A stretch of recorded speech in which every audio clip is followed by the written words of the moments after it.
What's up, everybody? It's three-time Super Bowl champion Willie McGinest, and you're plugged in with Jay. Yo, what's good? It's your homeboy T-Pain. Right now, at this very exact moment, you plugged in with Jay. Plugged in with Jay right now. This is Jay O'Neill. Turn up. My boy Jay Parrish. You're listening to my boy, Jay the Plug. My boy, Jay the Plug. You're listening to my boy, Jay the Plug. You're listening to my boy, Jay the Plug. You're listening to my boy, Jay the Plug. Jay the Plug. You got many winners from many moons. You're listening to my boy, Jay the Plug. Get plugged up, everybody. Hello, ladies and gentlemen, and welcome once again to another episode of Plugged In with Jay. I, of course, am your host, Jay the Plug, Jay Parrish. And with me today, I have an extremely, very special, so excited to have him here, Mr. Big Man, Willie McGinest. How are you, sir? I'm amazing, Jay. How are you? I'm doing great. Thank you. Man, whenever you answered me back, I was doing real good. You could ask my wife. She was very pumped about that, man. I was very excited. I've got a question for you in a bit that she would kill me if I didn't ask, but I'll get to that momentarily. So I know you're a busy man. We'll get right to it, okay? All right, you got it. Now, you grew up in Long Beach, California, correct? Yep. What was it like growing up Willie McGinest in Long Beach? Well, in the beginning, man, it was just like any other kid, growing up in the inner city and pretty much a melting pot of different ethnicities and people and sport, amazing athletes and, people who do a lot of different things. It's a diverse community and city. And, I take pride in being one of the many people to come out of Long Beach doing something good and positive. Excellent, man. That's what I always love to hear. Whenever somebody can get out of a situation where they make a real good deal for themselves, it's awesome. You know the things that exist, Jay, in any inner city across the country, the trials and tribulations, the things that can get you sidetracked and, and throw you off. There's so many talented people in so many ways, not just sports, but in so many ways that get caught up, in bad situations, that throws them off track or where they lose focus on what that they wanted to do or could possibly have done, based on the influences that are around us. So I was fortunate, like, a lot of kids. Right. So I'm always interested in hearing about you were 15 years in the NFL. Yeah. When you were drafted, I always ask my guests, what were you doing whenever you got that call, when you got drafted? Having a party in Marina Del Rey. I didn't want to go to New York. I wanted to spend that time with the people that helped me get there, the family and friends and all those different things. So I decided to have a party in California, in Marina Del Rey, and so everybody can enjoy the process and be a part of it. So I just wanted to share that. So that's where I was, excuse me. Excellent. Yeah, it's always good to be having with family, man. If I were to ever play, I always talk to my dad about this, and he was like, "Man, you'd never, please." But if I ever were to, that's what I would want to do, is be with family. So that's awesome. So, so many accolades to your name, man. 3 Super Bowls, 2 Pro Bowls, Patriots, 1990s and 2000s team. You hit that. I know you've got so many others, but we're short for time. Is there one that holds more dear to you? Is there one that you just hold higher than the others? Nah, I didn't really play the game for accolades, and it's great, to accomplish, personal goals and things of that nature. And through trying to have team success, that's what you want. But, I grew up in a team sport, and my thing was, in whether it was college, high school, whatever, NFL, it was to win championships. And for me to be able to accomplish that goal multiple times and go to Super Bowls and be a part of so many other things that had to come together and people that had to put, team over individualism, it made it special. So for me, I think getting to that first Super Bowl in 2001, when we were the huge underdogs and nobody gave us a shot in hell to win that game against the greatest show on turf, the Rams. And then from then on, accomplishing some things that's never been done. I think that's, for me personally, has been the best experience ever, because that's why I played the sport. Yeah. Hall of Fame linebacker, one of the best to ever play the position. Is there anyone at your position right now in the NFL that you cannot help but watch? Wow. I don't know if it's my position, but it's along the defensive front. Like I love watching Aaron Donald. Oh, yeah. I'm a big fan of Von Miller. He reminds me so much of Derek Thomas. You know, rest in peace when Derek Thomas was playing. Same build, same quickness off the ball.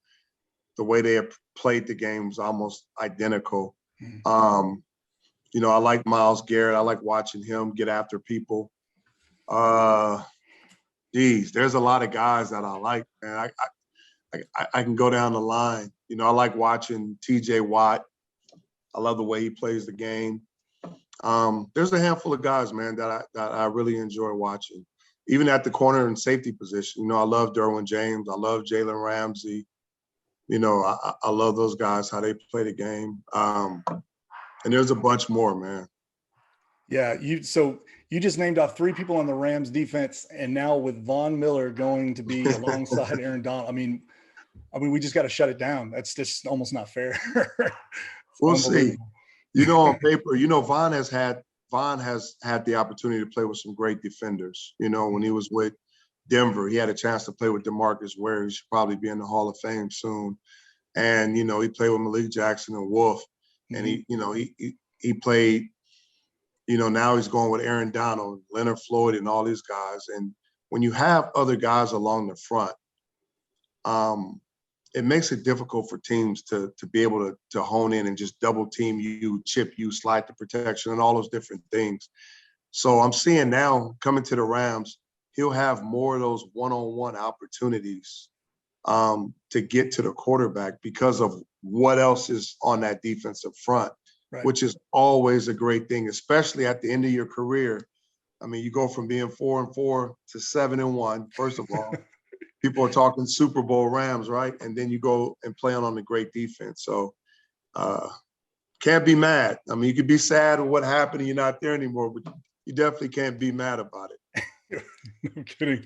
All you got to do is just congratulate him, just move on, just shake your head and be like, crap. Whenever you got a quarterback about to play him, just send him some flowers. Been in the league. You were in the league for 15 years.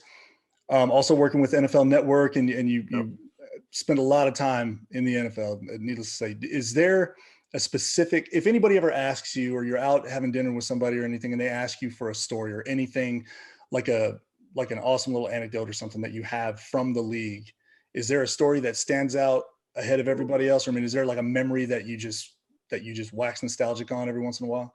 Those so many memories. First of all, don't interrupt people when they're having dinner.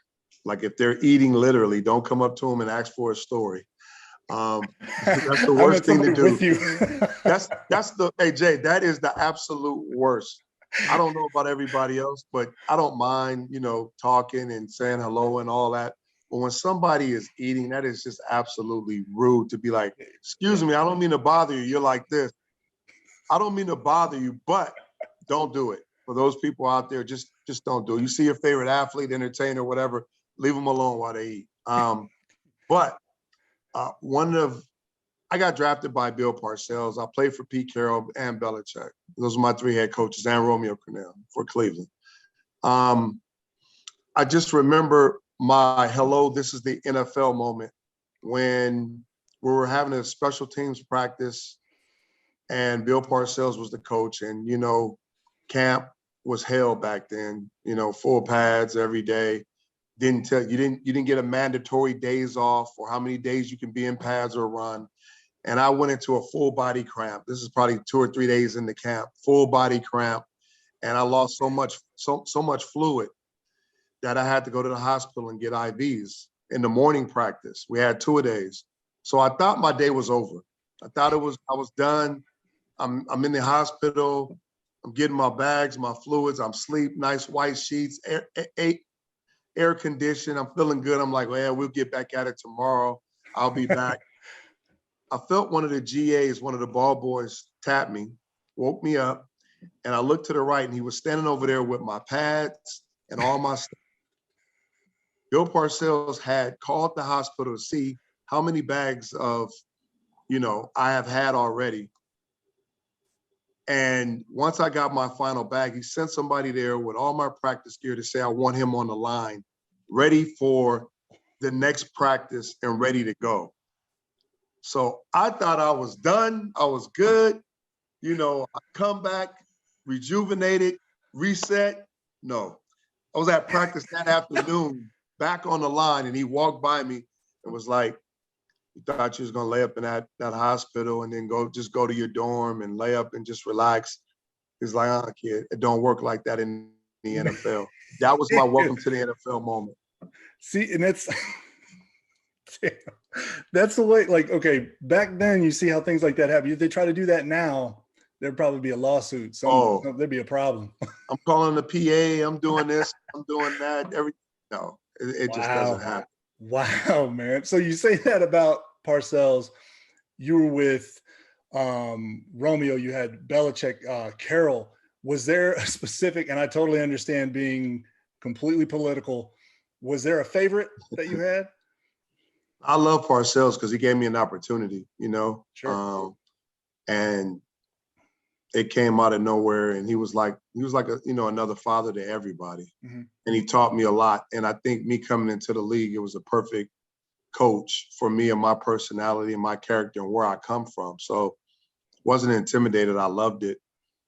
I think with Pete Carroll, he taught you how to play ball and have fun, and it was different than what Parcells did it, but it was just like, have some fun, go out there, be aggressive, always compete. His mentality, his message was totally different. Sure. And then the football mad scientist, Belichick, just took everything that I had learned and took it to 10 levels above what I've already learned and put me in position to be a better player, to understand the game better, to realize how to use my skill set in different situations, how to prepare, for football. And, he incorporated all the stuff about the team over individualism and how, everybody has a specific role, and to get enough guys together to believe in that and be on the same page and create a blueprint that's still in place now. I don't know how many years later. It's just amazing. And for what he did for my career, I have love for him as well. So sure. Every coach, I think, just has a different story and a different place, that they helped me in my career, my football life, to make me who I am today. Great answer. Everybody comes out. Is that political enough? Good. Two more, my man, and I'm going to let you go.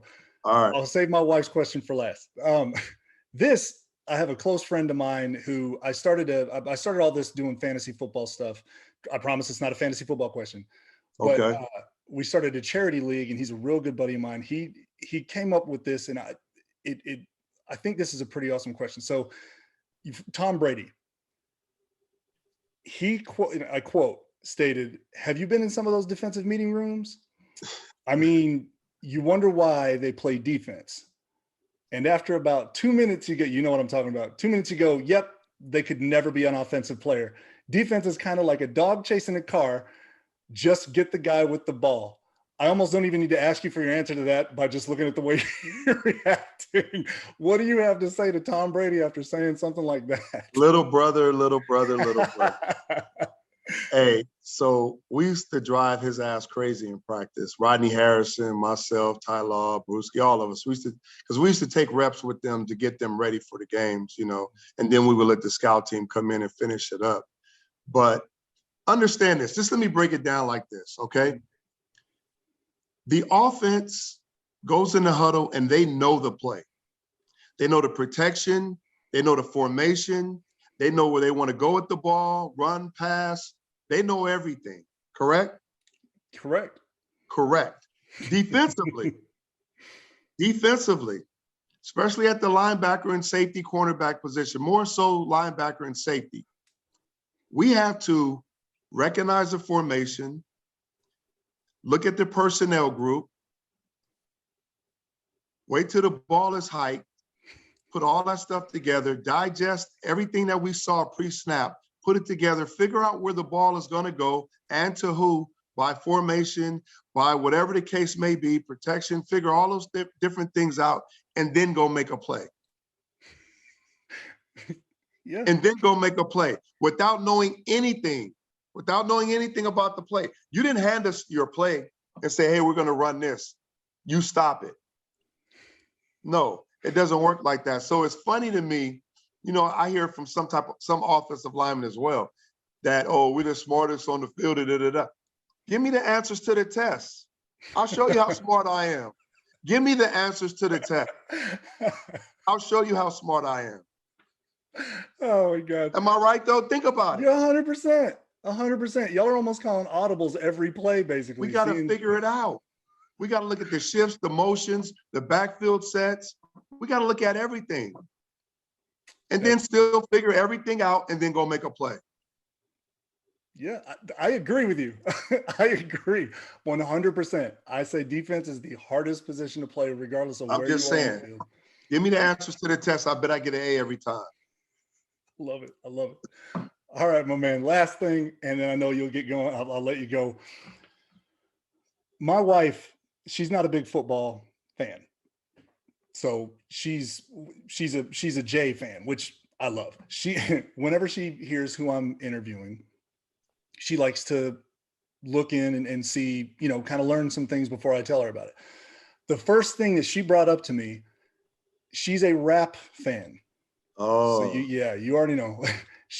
Her favorite artists are Biggie, Tupac, and Snoop, and she puts Snoop above everybody.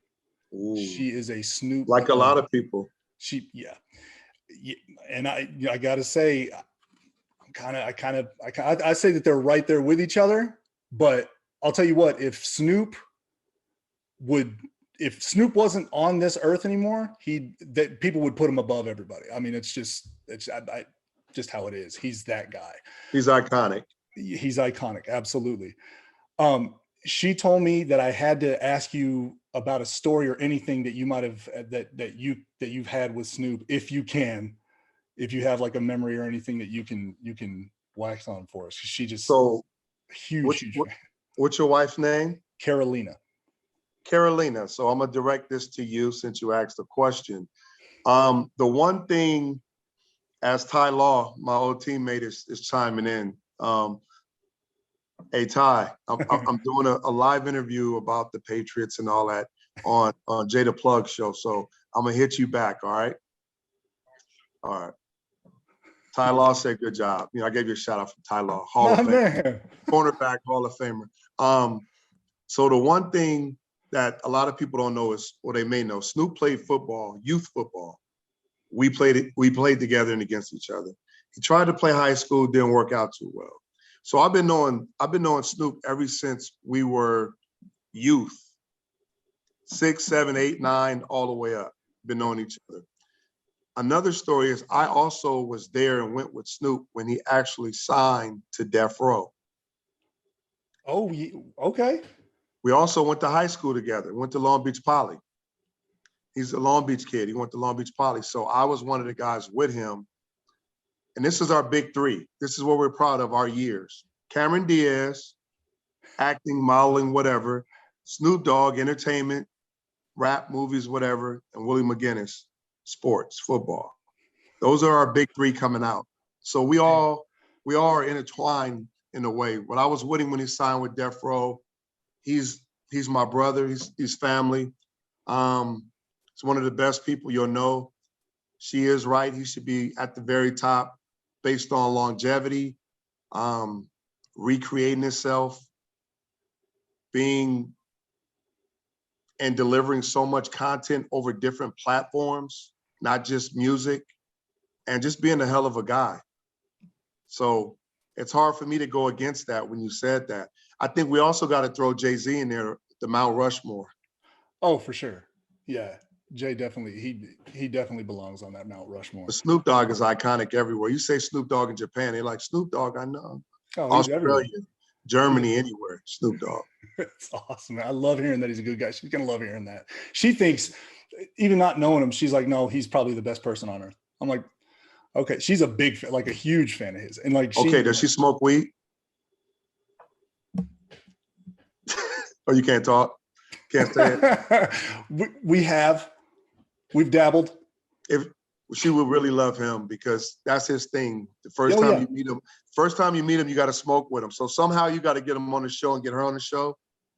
Because when you meet him, you have to, his thing is for people who want to, whatever, like other entertainers or whatever, or people like you, you know, who have personality shows, podcast shows, whatever the case may be. That's his thing. Hey, you want me on, whatever else, you got to smoke with me. 100%. That wouldn't be a problem.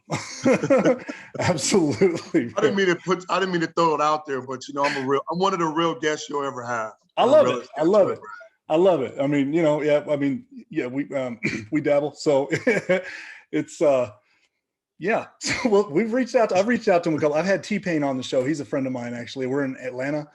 So I talk to him a couple times a week and stuff. So right. I keep telling him, I'm like, man, Snoop is Carolina's face. He's like, I know. Oh, T-Pain knows, man. T-Pain's, he's one of my favorite. He started off, man, singing over the rap tracks and all that. He's one of the originals. Him and Nate Dogg are probably the godfathers at doing that. Oh, Nate Dogg, man. I miss Nate Dogg, man. Yeah, he also went to Long Beach Poly with us. Him, Warren G. That was the group, 213. Yeah, man. My wife was listening to Regulators just the other day when she came home. You can hear her music. Like, she listens to her music louder than I do, man. Like, I listen to sports and stuff normally, but she comes parking her. She's got a Cadillac that she pulls into the driveway. She backs in, and then she gets it into the garage, and it's like a speaker. It's like an enclosed subwoofer that you can hear everything. And she was listening to Regulators just the other day. Dogfather. She has the old man. What was that album when he was with the Dog Pound? Oh yeah, Dog Food.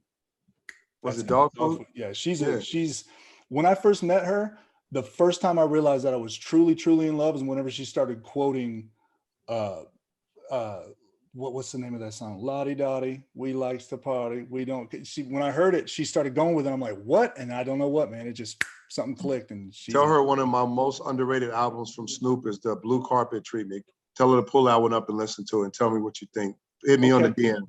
I will for sure, man. I will. I guarantee I'm going to mention to her. She'll be like, oh yeah, this. Like she's, but man, Willie, thank you so much for being on the show. I had a blast, man. Thank you so much. And would love to have you on again sometime. All right, Jay, anytime, man. I appreciate it. And thanks for having me, brother. Absolutely, man. Thank you. You have a good day. You as well.